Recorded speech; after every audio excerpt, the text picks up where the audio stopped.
पूर्व देश कन्नौज का एक बिश्नोई अपने संबंधियों सहित वहां से चलकर सम्राट स्थल पर जमदेव जी के पास पहुंचा। साथ में श्री देव जी के लिए अति सुंदर हीरे जवाहरात जड़े हुए मखमल रेशम का कोमल बिछौना लाया था और हाथ जोड़कर प्रार्थना करने लगा, हे देव, यह देखिए कोमल बिछौना आपके लिए मैं लेकर आया हूँ, आप इसे स्वीकार कीजिए। जब आप इस पर सुखपूर्वक शयन करोगे तो गहरी निद्रा आपको आएगी।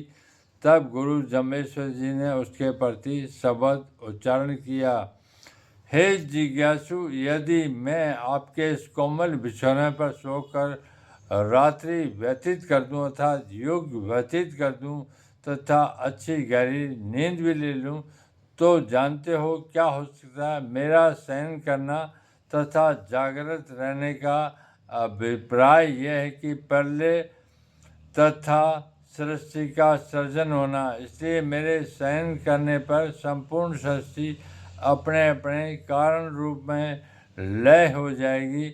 उस समय प्रतिबिंब रूप इस जगत की स्थिति नहीं रहेगी, किंतु बिंब रूप में एक परमात्मा की ज्योति रहेगी। उस ज्योति के प्रकाश से ही सर्व लोग प्रकाशित होंगे तथा मेरे ब्रह्म स्वरूप में माया तथा माया का कार्य रूप जगत का अभाव हो जाने से मैं अपनी स्वरूप स्थिति में जब स्थिर हो जाऊंगा, यह मेरा शयन है। अब आगे संसार के प्रमुख तत्वों की क्या दशा होगी यह बताते हैं। सूर्य, चंद्रमा, आकाश, पवन, जल तथा 18 भार वनस्पति ये सभी लज्जित हो जाएंगे। इन सभी के अंदर ज्योति तथा ऊर्जा शक्ति तो परमात्मा की दी हुई है। वह परमात्मा जब अपनी शक्ति वापस समेट लेगा तो फिर इनकी स्थिति जैसा आप लोग इस समय देख रहे हैं यह नहीं रहेगी। यह अपना अस्तित्व मिटाकर अपने कारण रूप में लय हो जाएंगे तथा इसके बिना तो सृष्टि की कल्पना नहीं की जा सकती। ये सातों पाताल, शेषनाग, खार समुद्र, इनकी भी स्थिति यथावत नहीं रह सकती तथा जम्बूद्वीप के लोग जो यहाँ पर जीवन कल्याण की आशा लगाए बैठे हैं वे लज्जित हो जाएंगे और हिमालय से निकलकर अजर धारा प्रवाह वाली पवित्र नदी गंगा भी लज्जित हो जाएगी। और यदि गंगा का प्रवाह रुक गया तो फिर इस जम्बूद्वीप के लोग अपनी इच्छा पूर्ति नहीं कर सकेंगे तथा इस संसार में इस समय सिद्ध साधक तथा मुनिजन तो साधना में रत है, अपना उद्धार करने की लालसा से दिन रात परिश्रम में तथा अन्वेषण कर रहे हैं, वे भी लज्जित हो जाएंगे, उनका भी कार्य अधूरा रह जाएगा। उन्हें फिर से जन्म मरण के चक्कर में आना पड़ेगा तथा सबसे बड़ी हानि तो यह होगी कि सृष्टि के सर्जनकर्ता ब्रह्म, पालनकर्ता विष्णु तथा संहारकर्ता शिव भी लज्जित हो जाएंगे। एक ही परमात्मा की शक्ति रूप ये तीनों अपने अपने कार्य में संलग्न है तथा जब अकस्मात सृष्टि का प्रलय हो जाएगा तो ये त्रिदेव अपने परिश्रम का फल विपरीत देखकर लज्जित हो जाएंगे।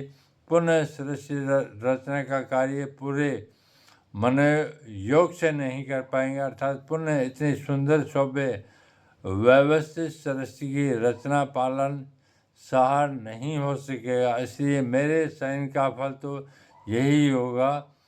अब यदि आप ऐसा स्वीकार करते हैं तो मैं भी सो जाता हूँ। अतः हे जिज्ञासु, तो इन बातों को छोड़कर यदि अपना भला चाहता है तो मैं जैसा कहता हूँ वैसा कर। सर्वप्रथम प्रथम तो सत्यवादी बनकर सत्य सनातन पूर्ण ब्रह्म परमात्मा में ही रहने की कोशिश करो, अर्थात संपूर्ण सृष्टि में ओत प्रोत परमात्मा को देखकर उसमें अपने को समाहित करो।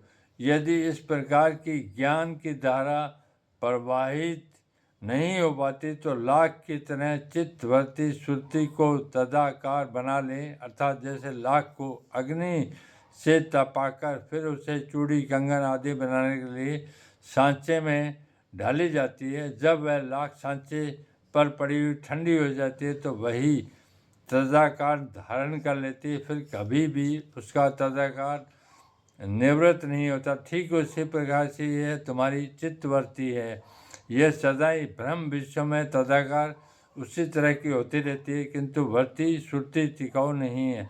इस वृत्ति को ही प्रेम भाव रूपी अग्नि से पिघला करके परमात्मा रूपी सांचे में ढाल दो। कुछ समय तक तो वही श्रुति को एकाग्र रहने दो, तो वहाँ सदा सदा के लिए वहीं पर स्थिर हो जाएगी, अर्थात सदा ही परमात्मा वह चित्तवृत्ति या श्रुति हो जाएगी। ओम शब्द गुरु श्रुति चला, अर्थात ये ओम शब्द ही गुरु है और श्रुति ही चेला है। इस प्रकार का ध्यान रूपी जप यदि तुम्हारा चलता रहेगा तो मैं तुम्हें संसार सागर से पार उतार दूंगा।